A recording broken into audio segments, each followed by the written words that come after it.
All right. Welcome back to BD Radio for another week, another episode. Just a little bit of news before we get started. Actually, I'll give you a bit of a rundown. So, in previous episodes, if you've been listening, which we hope you have, we've done basically a topic. So, we've covered something that we thought would add value to our members and community. But this week, we've asked them what they would like to know. So, we posted in our members group and on our Instagram. If you had any questions, send them on through, and we're going to do a Q&A episode. So that got a bit of traction, which is good. And we've got some questions to answer today as I welcome my co-host, Danielle. Hello. And also, I guess we can give you a bit of an update on the podcast. We're now on iTunes, which is, I think, like the mecca of podcasts. So we're in the big time now. Ben is very excited. I was like, hell yeah, we're right up there with Joe Rogan and Mark Maron. He had Barack Obama on, so who knows? But yes, we are on iTunes, so give us a like and a subscribe there. Also, if you're listening, take a screenshot and post it on your Instagram and tag us. Not on your actual Instagram, but in your story. That'd be cool. We'd like to see who's out there listening. So, how are you, Dan?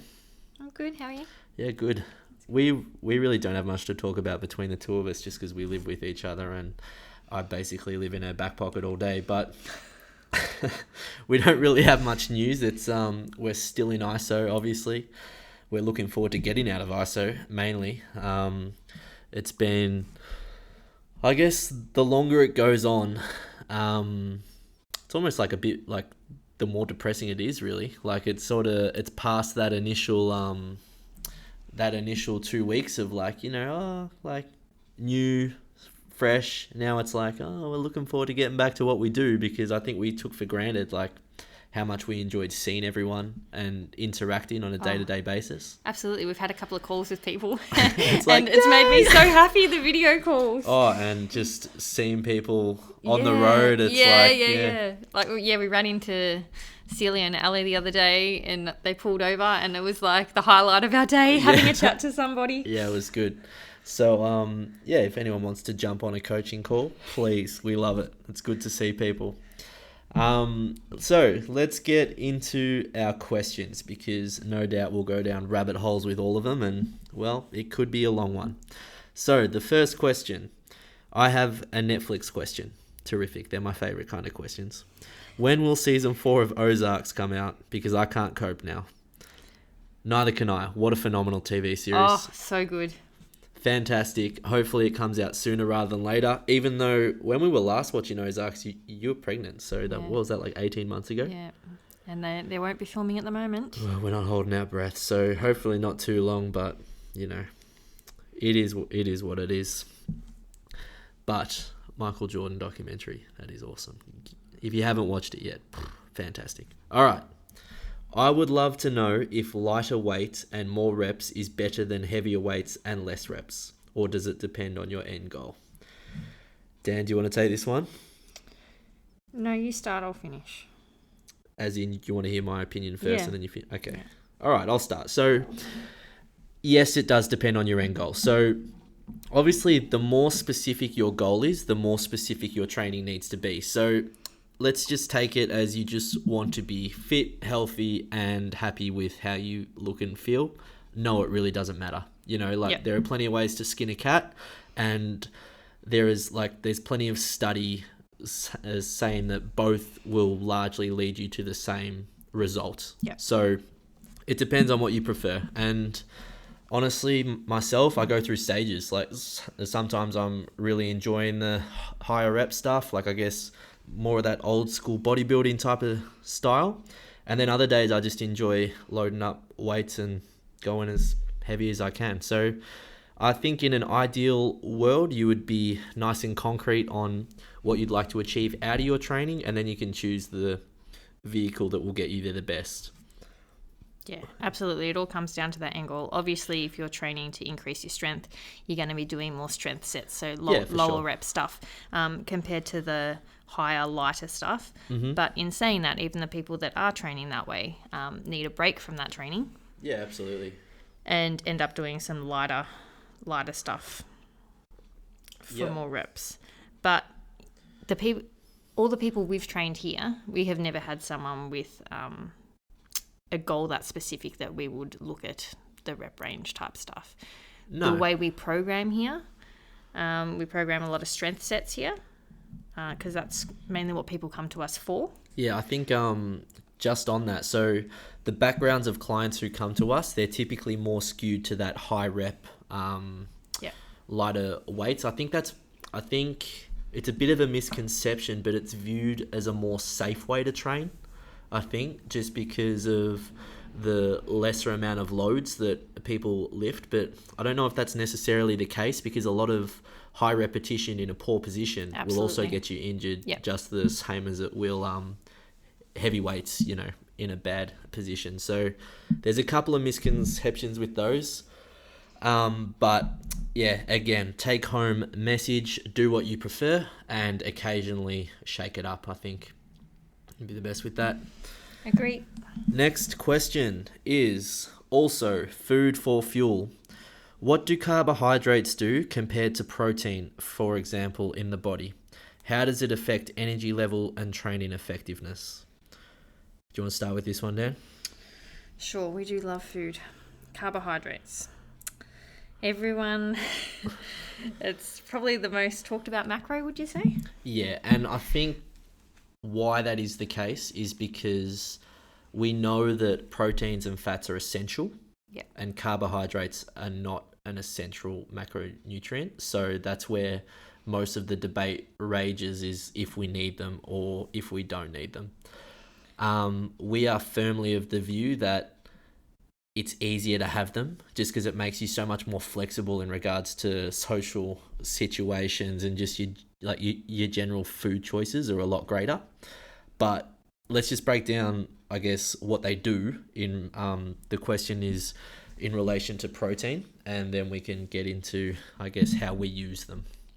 So compared to protein, like in simple terms, protein is like recover and build. So it's like those, like it's the building blocks of your body. So after you train, you need to repair your muscle fibers and tissues, and that's where protein comes in. Carbohydrates should be viewed, like in comparison to that, they're your fuel source. So carbohydrates, when you eat them, they're broken down into glucose and then into glycogen, and that's like, it's your body's most readily available fuel source. It's the go-to. It's the quickest thing your body will use. Yeah. The first thing, I should say. That being said, you don't need to eat carbohydrates to like get that fuel source. So there's something called it's gone off in a coughing fit.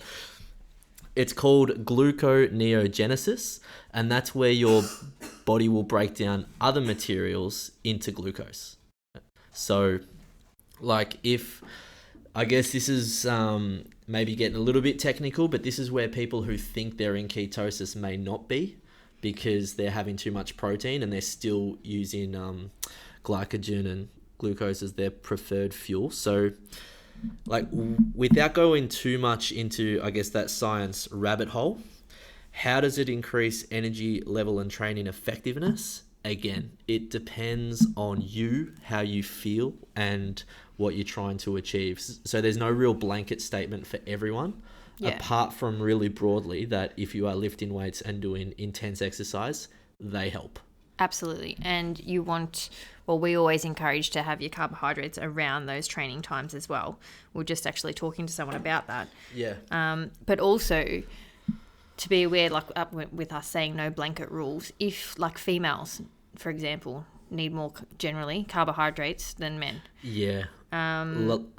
Ladies are it's like not complex. Fragile. Yeah, they're like it's a lot more, like it's a lot more of a volatile mix, is that you can't get away with as much. Yeah. Because of how somewhat precarious your hormones are, and with the menstrual cycle and everything. I was about to say, if that is something that interests you, that's like a whole nother topic. Yeah. Training females compared to males, there's a very big difference. Yeah, for sure. A lot more variables. Training and with nutrition as well. But in regards to, I guess, how you can use them to be most effective for you with your training, what we recommend, which Dan just touched on, is to try and time them around your like times of the day that you're going to be most active. So that would be around training. So for example, if I am waking up at home and I'm not going to train until maybe 3 o'clock in the arvo, my first 2 meals of the day will be relatively low carbohydrate. I'll have more proteins and fats, and then I might have some fruit before I train, at 3 o'clock, and then my post workout meal, that will be my largest, I guess, like carbohydrate rich meal of the day, and that is to replenish those energy stores. Yep. As always, your total intake matters more than when you have it, but as a general rule, I think that's a pretty easy guideline to follow. Like it also helps you like structure up your days a little bit more and just have a little bit more of, I guess, a plan rather than just floating along and having whatever, whenever. Yeah. Like a lot of people do, really. Yeah. Well, like we said before, I think carbs get a bad rap. Oh, and massively. Not all carbohydrates are equal. No. So, like, for example, we don't eat many processed carbs at all. No. So, like, I wouldn't Apart from Easter. Apart from Easter. Ben does enjoy some chocolate. And you. Not as much as you, but I do have a little. Now you've put me off track, Ben. You were you were talking about processed versus non-processed. Oh, yeah. So, obviously, processed carbohydrates, they make you want more. Like, you can eat and eat and eat and eat processed carbs. Yep. So just give like a really easy example would be a packet of lollies compared to some boiled potatoes. Like those foods are engineered to head off like all your pleasures, senses and Absolutely. everything. Like everyone would know what it's like. Like if you have a plate of roast, you're like, yeah, I'm good. But like if you're out at the local greasy spoon Asian and it's just fried rice and honey this and like sweet and sour that just floating around the Bain Marie, like you go into town and you're having a great time. Like it's harder to say no. It's harder to say no to that stuff because like you are wanting more. Yeah, it's not in your head. It actually is your body. It is a reaction in your body. Causing you to want to eat more. Yeah. So yeah, my advice to the general person would be, don't focus so much on the macro group as a whole, but on the quality. Yeah. The quality. Like that carbs aren't carbs. That is our first point with all prospective clients or anyone who wants to talk to us about nutrition. Is we address their food quality first. Like how much of their diet is made up of unprocessed whole foods compared to processed, packaged, takeaway, easy, convenient foods, really. Yeah. And most people are generally surprised how much processed food they eat. Oh, massive. Yeah. Yeah, like because it's we're in the convenience era. Absolutely. And convenient is packaged, takeaway, typically high fat, high carb. Yeah. Whereas it actually upsets me to eat out of a packet. All right. It hurts my soul. All right. Moving on because we'll get into a fight. Yeah.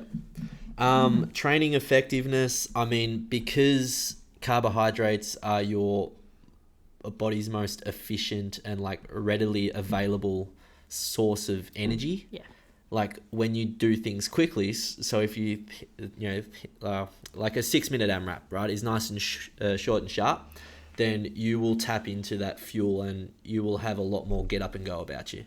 Like when we eat more carbs, we notice it. But like I think that's because because we're quite tuned in to what we're doing and how we feel and how we eat. Like you sort of need to come back to a baseline and then live there for a little bit to kind of understand the impact. But there's no doubt that carbohydrates in your diet, especially for speed and like power sports and anaerobic events as well, so like sprinting and relatively shorter runs, definitely increases performance. there are those who think that you don't need them, and that's fine, but there just aren't enough research. There isn't enough research yet for that to be completely like categoric. Yeah, I was about to say, everyone can find research on something they want to agree with, if that makes sense. 100%. So, yeah, always, like, I always say to people, like, trust how you feel. Yeah. Like, that is my biggest, like, I just wish we all could trust how we felt a little bit more. Yeah, like, but people always want other people to tell them, to give them an answer. Yeah, it's like like, well, easy. if you did A, how did you feel? If you did B, how did you feel? Yeah. So, like, what makes you feel good? We did our own, I guess, experiment with the keto diet, and, you know, like, how long did we do it for? Like 4 months, 3 months, 4 months? It was a while. I did it a bit longer than you. And when we went back to, I guess, more of our traditional way of eating, God, we felt so much better. Yeah. And that may be because we didn't do it right, or, you know, there's a lot of factors there, and you shouldn't really follow someone else's anecdotal evidence too much because it's very specific to them. So some people we know may love that. You know, that may make them feel way better and they never want to eat a potato ever again. That's great. That's up to them. Yeah. But for us, we're fans of not eliminating stuff. So trying to keep your food choices as broad as possible just makes you a lot more flexible, we think, especially with the lifestyle that most people are in at the moment. Yeah, just sustainable. Like, yeah, for your entire life. Yeah, I would enjoy toast. And I would like to have peanut butter on toast one day, again, especially after the kids have been having it. It looks delicious. Moving on. So hopefully that answered the question about carbs. If it doesn't, just message us and we'll go into a little bit more specifics there. Next question is about exercise. What should we focus on when doing an exercise? The certain part of the body or core? Should we feel it in those certain parts, or should it be all over? So I guess that's more based around, I mean, I know we're talking about, you know, it's about the specifics, but it really is. So it depends about the exercise here. It depends on, you know, is it a compound movement? So when we think of a compound exercise, we're using 2 or more joints. So we're thinking of like a heavy squat or a deadlift. Yep. Is a compound movement or a push-up or a pull-up, as compared to an isolation movement, which would be like a bicep curl, you know, where we're typically using one muscle group at a time. So when you're doing your compound exercises, so let's say a push-up, you should feel it predominantly in your upper body, you know, like your chest, shoulders, and arms. But like when you're doing a bicep curl, you should feel it in your biceps. So it sort of depends on the exercise, and it depends in a way it's programmed. If it's been designed, like if I do a set of burpees straight into squats and then straight into some pull-ups, I'm likely going to be feeling it all over. Yeah. So it really does depend on the way it's programmed and what exercise it actually is and what its intention is. But in regards to, I guess, how to make sure you're feeling it in the right spot, your mind-muscle connection, as you get stronger and as you can control your body more, it will improve. So sometimes when we train newbies and we'll be doing a plank. So when we teach a plank, we try not to just have people on their elbows and toes and that's it. So we want to encourage what we call a hollow body position. We didn't come up with that phrase, by the way. That's like a gymnastic. That's like a gymnastics thing. But we're not we're not gymnastic geniuses here. But we want to encourage a position where you can literally feel all the muscles in your abdominals like on fire. But I can just hang out on my toes and my elbows for ages and maybe not feel it as much as if I suck my hips up to my chin, crunch those abs and really squeeze. Like you can be looking as though you're doing the exercise without getting the absolute most out of it. Yeah, absolutely. I would agree with that. And yeah, we do see that a lot. It does depend on how long someone has been training. So that's more kind of with the beginners. And you do learn to be more aware. I think it's quite a natural progression, to be honest, for most people. 100%. It's yeah, and it can depend in like what school of thought you've like, what training style you've been educated in as well. Like, so from our background, which is more that functional fitness, CrossFit, clock, race against time style, it didn't really matter where you felt the thrusters or the burpees, like you're just trying to smash it out. So that's a long way to the left, and then a lot of traditional bodybuilders will be to the right, where it's like, no, you have to feel every rep and squeeze and burn. So I guess now where our training style is sort of evolved to is that we're in the middle, and we'll take parts of everywhere and try and bring it all together to offer the most complete program, really. Yeah, I would agree with that. Next question. I think I know the answer to this, but a girl can dream. Is there any particular form of food combination / nutrition / fasting that helps to shift abdominal fat? Likewise, any focused exercise? I'm guessing no to the latter and just restricting intake for the first. Dan, you want to take that one? Yeah, we all do. She's answered the question in the question, but we can expand on it, I think. Yeah, we all do wish that there was a magic pill out there. There was a awesome food combination that would help everyone. Yeah, it's like, on the third Tuesday of the month at 10:31 in the morning, just have some tuna and some avocado.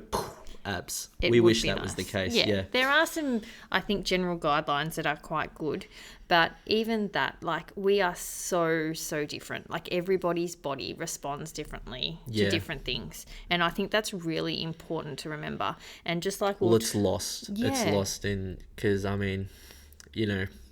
individual programming and like personal training we know is best, but lots of like group stuff and group ideas and protocols are, lots of them are really general and they work for a lot of people, and that would be like a general diet. Yeah. But ultimately they focus around the same key things, and that is, yes, restricting intake is, there's no way around it. Like, you can't lose fat, weight, whatever you want to call it, without being in an energy deficit. Yeah. Like, you just simply have to be there. Yeah. If not, you can have a bit of a recomposition. Like, your body can change, but in a targeted effort to lose fat, you definitely need to be in an energy deficit. And unfortunately, it's 2020.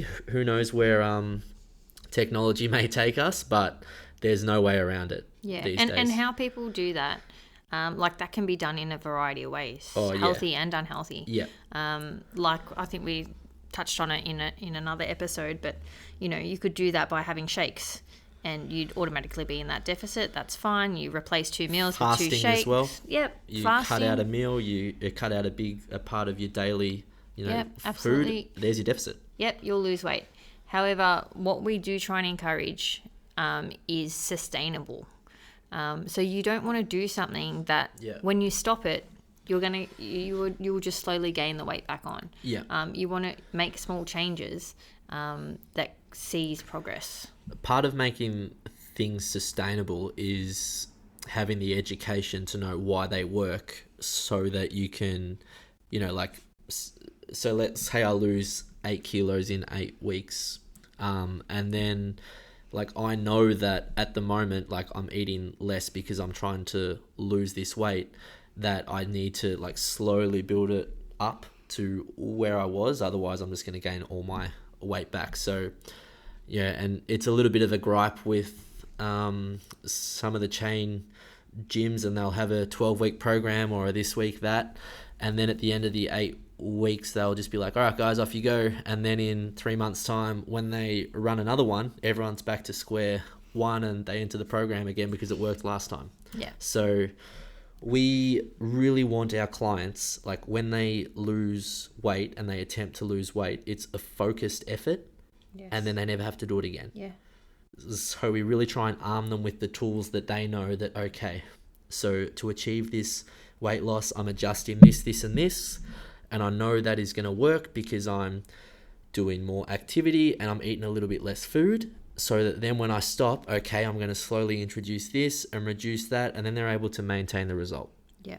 So that's really the most important thing, is that when you do it, you do it. Yeah, and I think a lot of something a lot of people don't know as well is when you lose weight, it actually takes your body a long time to realize what your new set point is. Yep. So you need to maintain that weight for a long time Yep. before your body recognizes that that is your maintenance. Yep. Absolutely. And the longer you can spend at that maintenance level, the better. Like by yo-yoing up and down, like it can get quite tough. Like people who find it hard to lose, like really hard to lose weight, even though they're doing all the right things, and by all our calculations they should be, it's often because, I guess, of a bit of a troubled past in regards to lots of efforts before, and their bodies basically resisting the change. Like it can definitely be a bigger challenge for some people than others. Yeah, not only just physically, mentally too. Like this is a huge mental barrier for so many people. Yeah. I'd say that's the main barrier. Yeah, I would agree. Probably more mental than physical. Yeah, physiologically the equation is really simple and the formula is really simple. The challenge is definitely in the consistency and the mental, past that initial motivated period. That's really where the challenge is, and that's where I guess the theme of today's episode kicks in again, and it's really all about the individual. So the things will work for different people. You can't compare two people's lives. No. You've got shift workers, you've got people who have families, what you do in life absolutely impacts what you're going to eat. Yeah. Like the time you have to cook meals. Do you get food delivered to your home? Do you go to the supermarket and pick it yourself? Yep. All these factors play a role in your journey, and I think people often get caught up in someone else's journey rather than try and come up with their own plan. By taking the principles and applying their own methods. So what our industry sells are methods. They sell this diet, that diet, this training program, that training program. What they should be selling is, energy balance and progressive overload, but that doesn't quite sound as good as the... That is not sexy. Hey guys, we've got this BD diet and no one has found anything like this ever, and this will blow your socks off and you'll be Arnold Schwarzenegger in 6 weeks. So that's obviously, what's that compared to, I've heard that before. So the principles will remain the same for every person. The way they use the methods, which is the means to create the energy balance deficit, will vary from person to person. But I guess to bring it all back to the original question, no, there's no particular form of food combination, nutrition, fasting that helps to shift abdominal fat. Any focused exercise that helps to shift abdominal fat is also, unfortunately, a no. There's no such thing as spot reduction. There is such thing as spot gaining. Like if I do 1,000,000 curls, my arms will get bigger. But there's no such thing as if I do, 1,000 sit-ups a day, will I get abs? No, you'll likely, if you have done that in the past and you think, I did 1,000,000 squats and my legs got stronger or leaner, it's because of the overall effectiveness of the exercise, not just because you did squats to help your legs. Moving on. When is the best time of the day to exercise? Does it vary person to person? Some days I feel like I can smash a run without effort, and other days I feel like I can't even make 1 kilometer. All other things being equal, can time of the day influence how much aerobic energy you have? Dan? Again, everybody is different. Ben and I were just having a chat about this one before. Yeah, in the car on the way here. Yeah, actually. So scientifically, apparently afternoon. Yeah, most people, from everything I've read and have been told, most people, like physiologically, neurologically, a mouthful, they're at their best to perform in the afternoon, like 4 o'clock. They're at their most awake then, which is a bit odd because then I've also heard about 3:30itis. So, but as we know, there is optimal and there is practical. So if we knew that, that still wouldn't make us train at that time just because we can't. The kids are cracking it. We need to cook tea. It's just not going to happen. Speaking of, I want to go for a run, at 4 p.m. today. Yeah, no ways. So, like, yes, there are times of the day, but that also varies from person to person. Yeah. So when I say middle of the arvo, that's like a general majority blanket statement, but some people also prefer and feel way better in the morning, like I always have. Yeah, always. Everyone's on a different clock, whereas me, no. Yep. I would not train at 6 a.m. if I had the choice. I would train at 6 p.m. Anyone that knows us, this speaks to our personalities. But also, like, if I look at my training history, I would train after school, after work. Like, that's the time of the day that my body goes, okay, it's time to, like, footy training, cricket training, like that's when we trained. We didn't train at 6 a.m. apart from running hills. Ugh. But it's like, it's a lot of it depends on what you're used to. Yeah. If you're a consistent 6 p.m. trainer and then you have to make the switch to 6 a.m., you are going to feel rubbish for the first couple of days. Yep. That being said, you will get used to it. Yep. So there's no good time of the day, I guess perfect time of the day to train in regards to aerobic energy, apart from just when you feel at your best. That will allow you to perform at your best, and that will be the best time of the day to train. Yeah. And like we're talking about, it's all, like everyone's lifestyle is different. Everyone's got different limitations, and obviously you need to work within those parameters. But again, trust how you feel. Yeah. And it's not like with saying... some days you feel like, you can barely run a kilometre. It's probably not due to the time, to be honest. It's probably there's a lot of other factors that I'd put before that. It's your mindset. Before that time factor for sure. Some days you just can't be bothered. Like, even if your body was... I remember I read an article about a UFC fighter, and they will peak for this one... like a 12-week camp. They will train and train and train, and it's all because at 10 p.m. on Saturday night in 3 months, like, I need to be at my 100%. Physiologically, when they get there, they are there. Like, they are ready to go mentally. And the point of the article was that he got there and he's like, I just didn't want to do it, and he lost.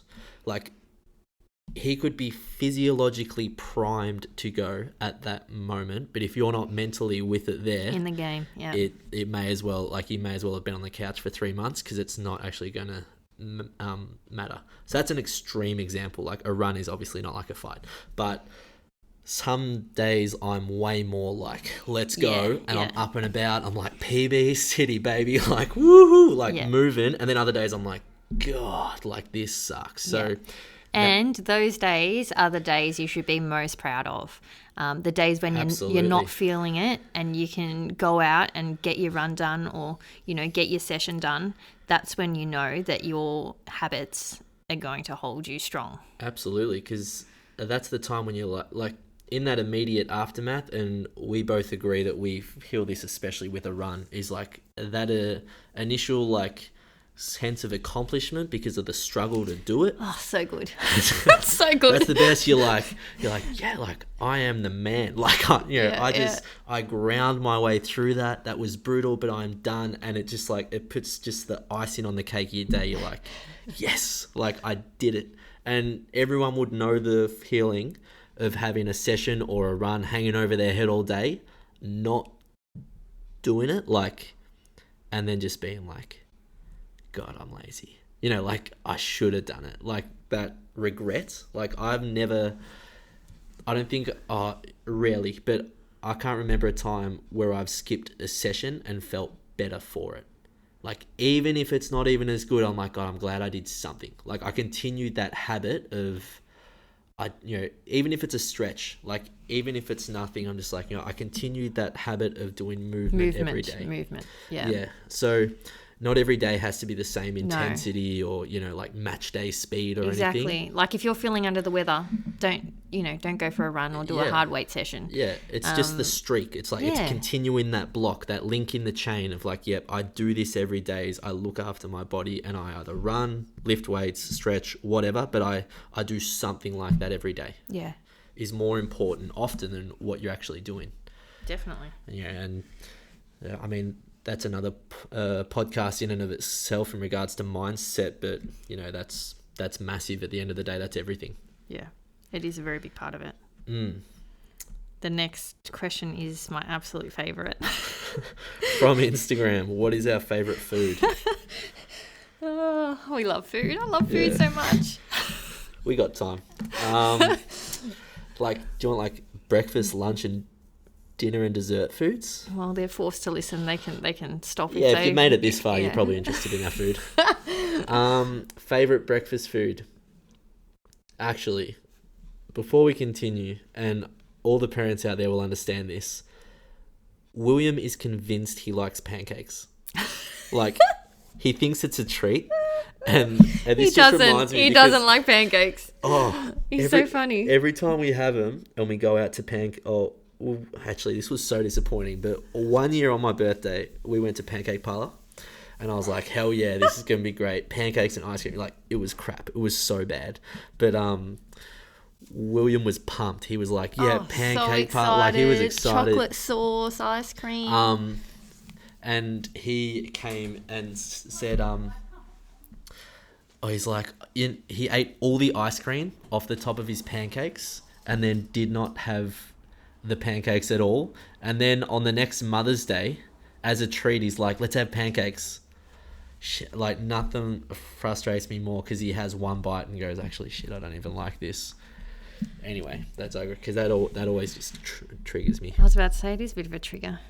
It is a bit of a trigger for you. My favourite breakfast food, I don't know if you can really go past like just a good fry up, really. Bit of bacon, eggs. Yeah. I have oats a lot, but... Delicious. Yeah. They're not as good. I was about to say, I was paleo for probably, like, strict paleo for about 2 years. And when I loosened the reins a little bit, when I met Benjamin and started having oats again, my God, oats are fantastic. Yeah. I really, really miss them. But, yeah, probably my favourite would be... Sometimes like we a have bacon it on and a egg Sunday. roll. Yeah.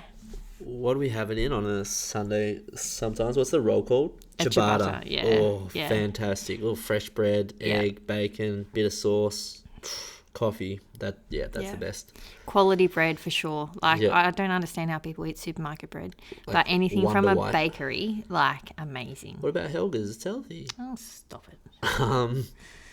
Lunch and dinner, same category. Those who follow us on Instagram will know we love a roast.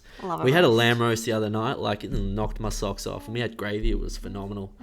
I would probably say roast with a special mention to Nonna's forno. Pasta forno is probably my favourite. Yeah. And it's just pasta and salami and cheese and everything. And a little bit of egg mixed into one, but it is fantastic. Yeah, I do love my pasta. I grew up... It's like a pasta bake for all those Aussies playing at home. Like Mum would make pasta, but if it was in a lasagna tray in the oven, it was like it wasn't pasta. So, yeah, it's like it's that, but the Italian version, and it's way better. Yeah, I just love anything made at home. Like, I was brought up, like, food was, like, such a celebration in our family.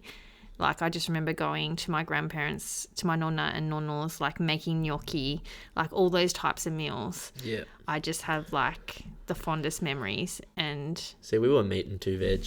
Yeah, anything made from scratch, to me, is amazing. Like, I don't actually really enjoy eating out much, to be honest, compared to, cooking something up from scratch. And by I don't enjoy eating out much, to be honest, she means, like, we'll bitch and moan the whole way home about how it wasn't worth the money. I do get a little bit upset. It's like, that sucked. What a waste of calories and money. Like, it wasn't even good. Blah blah blah. We went to the conservatory last year. That was good. That was nice. Yeah, we liked it there. That was good. But I don't know, anything meat. I'm a bit of a hardcore carnivore, aren't I? You do like your meat. I like meat. And favourite dessert before we wrap this puppy up? Oh, goodness. Come on, Ben. I took William to Cold Rock on my birthday this year, and he actually enjoyed it. Not like the pancakes, like he loved it. So I like ice cream. Ice cream, Cold Rock is probably my favourite for sure. Yeah, ice cream for you, 100%. I used to have it all the time, and it's probably no coincidence that my body composition has improved since not having it every weekend. I've replaced it with watermelon, which my waistline agrees with. Watermelon is a favourite in our house. Me, as sad as it sounds, if you say fruit, I'm going to slap this microphone. I was about to say some fresh fruit. No way. I can't really go past. Like, I could eat like a whole fruit platter to myself. What about like a tiramisu? No. Like, I don't mind it, but... What about those rubbish Italian biscuits? You like those? They are junk. No, like... What are they called? Biscotti. Oh, goodness. Give me a break. You see what I have to deal with. Fresh fruit, like nuts. Yeah, I don't like... Spice nuts. Yeah. You like it? Actually, I know what you like. Shout out to one of our favourite brands who ruined my Christmas present one year, Conscious Cravings. Yeah. I do like a raw treat. Yeah. Anyone heading down the peninsula, whereabouts are they now? They've moved. Muruduk. Yeah, I think so. Conscious Cravings, they are the best. Their slices are fantastic. Everything they make is awesome. Yeah. They used to be in what's it called? I'm having a mental blank. They used to be down the coast, just past Frankston. Mornington's where they used to be, but now they're not. We used to go there all the time. It was so good. Not like all the time on a weekend, but if we were heading down that way. Highlight of my Christmas every year. Fantastic. Yeah, so that would be your favourite for sure. Anyone who wants to hear the story, I'll tell them how I thought I was spending $30 and accidentally spent $300 on a Christmas present for Dan years ago. I was like, yeah, this slice, they were gonna bring it to my house. This slice, that slice, yeah, awesome. I didn't know I was ordering like the wholesale like kitchen size trays. And then I checked my account, and it was $300. I was like, what the hell? Still makes me laugh. I can't back out of it now. So anyway, it lasted us for a couple of months. We had these giant trays of raw desserts in the freezer. It was amazing. That was a good year. So good. Yeah. All right, that's the end of our Q&A for this week. Thanks to everyone who made it this far and now waffling. We're still yet to really bicker, so you know what? Maybe we'll just talk about calories next week and just have a real old showdown. But like and subscribe on YouTube, not YouTube, we're not on YouTube, Spotify, iTunes, Anchor as well. Let us know if you like it, if you want to hear about anything in particular, and we'll catch you next time. Yeah, thanks for your questions, guys. Bye. Bye.